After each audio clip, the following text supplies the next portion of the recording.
اپنے اکابر کو بھول جانے والوں کو تاریخ ہمیشہ بھلا دیا کرتی ہے۔ اپنے اکابر کو یاد رکھو، اپنے بزرگوں کو یاد رکھو۔ کہتا ہے مولانا صاحب کیا ہو گیا اگر ہم نے گڈا گڈی اڑا لیا، پتنگ بازی کر لی تو اس میں کیا فرق پڑ گیا؟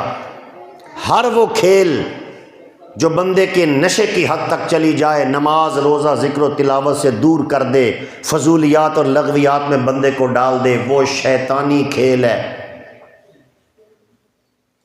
مشکات شریف کی حدیث ہے، نبی علیہ الصلوۃ والسلام تشریف فرما تھے کہ ایک نوجوان لڑکے نے کبوتر پالا ہوا تھا، وہ کبوتر کو اڑا کے اس کے پیچھے دوڑ رہا تھا۔ حضور نے فرمایا شیطان کے پیچھے شیطان جا رہا ہے۔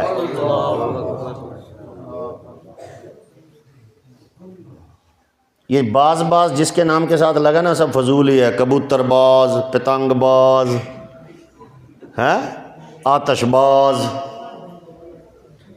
باز آ جاؤ۔